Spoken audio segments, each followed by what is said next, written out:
Hey everyone, it's Fo, and we're going to be looking at some really cool Easter eggs for Suicide Squad Kill the Justice League. I will be doing 5 Easter eggs for this first episode, but let me know if you want more or if you want the video to be longer. Now I know Suicide Squad Kill the Justice League is a real controversial game, but Rocksteady are amazing when it comes to Easter eggs and references, and I love looking around Metropolis, looking for Easter eggs and looking up what they mean and why they're there. So let's move on to our first Easter egg. And just as a quick side note, this video was edited only 3 days after my laser eye surgery, so let me know if there's any editing mistakes. Starting off with our first Easter egg, we have some graffiti, and there is plenty of graffiti in Metropolis, but this text is really interesting. This is from the Inter Gang, and they are a fictional organised crime syndicate first founded by Moxie Manham in the 1920s. They first appeared in Superman's pal Jimmy Olsen comic book issue number 133 way back in the 1970s, where the head of Galaxy Communications, Morgan Edge, orders the Inter Gang to eliminate Clark Kent. But an interesting fact about Morgan Edge in this specific comic is that he is actually a clone, which could be a hint to the Justice League being clones, but that is probably a massive stretch. I personally doubt anything will come from this. It's probably just a small nod to them, but Lex Luthor, Dr. Savannah, and Toymaster Shot have all been a part of the Intergang at some point, and they all three have a building in Metropolis, which is really cool. Here we have a reference to a pretty iconic character known for his cocky and self-centeredness, who travelled back in time for fame and glory. The person who I'm talking about is Booster Gold, and he is actually a really good character I'm personally a fan of. And here's a bookstore called Blaze Comics that first appeared in Booster Gold's first issue all the way back in 1986. And this bookshop actually publishes Booster Gold comics, which kind of shows how self-centered Booster Gold really is, especially in his early days. Michael Carter, aka Booster Gold's original origin is that he was born in Gotham City in the 25th century. Michael had a tough life, where his dad was a gambling addict that left the family with a huge debt to pay, and his mother, who had a debilitating disease. Michael made bets to try and earn money,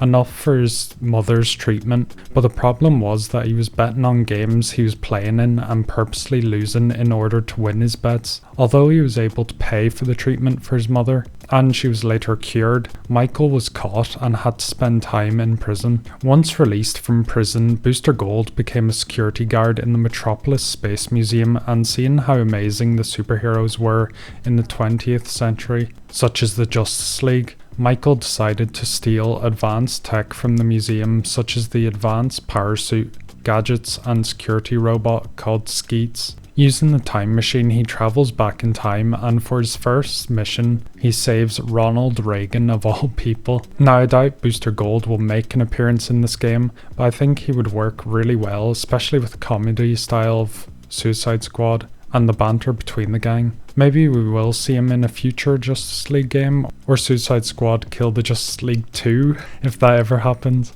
I don't think so, but anyway, moving on to our third Easter egg, which is on the Batman Experience poster, which we all remember the gang visiting quite early on in the story. But if we look at the bottom right of the advertisement, we can see that the Batman Experience is in association with the Cyrus Pinckney Institute. And you may know who Cyrus Pinckney is from playing the Arkham Origins side quest. Through these side quests, we can scan plaques around Gotham which give us the story of Cyrus Pinckney. We learn of the Penguin's ancestor, Henry Cobblepot, who attempted to murder Cyrus on multiple occasions due to Cyrus rejecting the idea of Cobblepot setting up a munition factory in Gotham.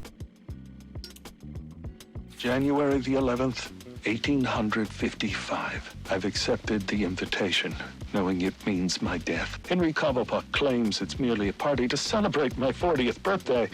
He insists that he's forgiven my past transgressions, turned over a new leaf, as it were, but I know better. With the help of a character you may know from the first Batman game, Amadeus Arkham, they were able to execute a plan where Cyrus fakes his death, then disappears, and that's the last we hear from him really. My God, it worked! Amadeus truly is a genius. Oh, you've come this far, dear reader. Allow me to explain. I learned Cobblepot intended to poison me, and so we endeavored to replace his tainted wine with one of our own creation, as expected. I choked, I sputtered, and then, I passed. But it was not poison I consumed, rather something made by Amadeus. His concoction enabled me to enter a soporific state so profound that even to the keenest of physicians, I appeared a corpse. Yet here I am. Arkham Origins isn't actually his first appearance in the Batman universe, as he has appeared in the 1992 comic Batman Legends of the Dark Knight issue 27 for a flashback scene, and shows us that Batman definitely needs to thank him, as he was the person who had gargoyles placed all around Gotham City in an attempt to strike fear into the criminals' minds, and we all know how important these gargoyles are in the Batman Arkham games.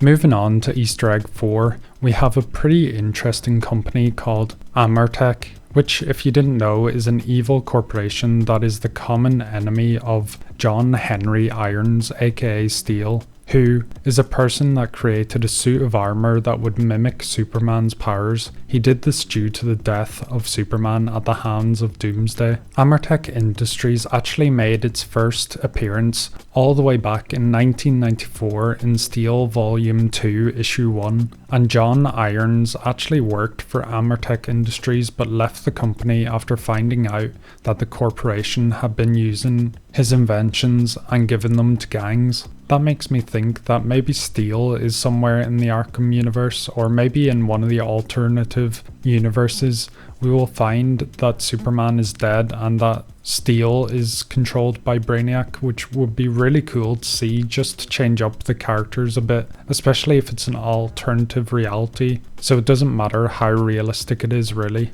For our 5th Easter egg and last Easter egg, we have another corporation going by the name Cord Industries, which first appeared in the 1986 comic Blue Beetle Volume 6 Issue 1. Cord, which stands for Cord Omniversal Research and Development Industries, is owned by Ted Cord, and some of you may or may not know who Ted is, but he is actually the second Blue Beetle after Dan Garrett. Ted first appeared in the 1966 comic Captain Atom issue 83 as a small 7-page story about the character and what's to come. Now, I think Jamie Reyes is the main Blue Beetle in recent times, with Jamie being the Blue Beetle in the recent Blue Beetle movie, but maybe in the Arkham universe, Dan Garrett has retired or died and Jamie Reyes is too young or has not gotten the power yet, so I'd be interested to see who the current Blue Beetle is in Arkham and where they currently are during Brainiac's invasion. Comment down below what your favourite Easter egg is. Let me know if you found any yourself. Also, let me know who you would like to appear in this game out of all these Easter eggs. If you enjoyed these types of videos, be sure to like and subscribe. I have about 30 plus Easter eggs to talk about, and I'm planning to do 5 per video. That's all for now. My name is Fo, and Slán.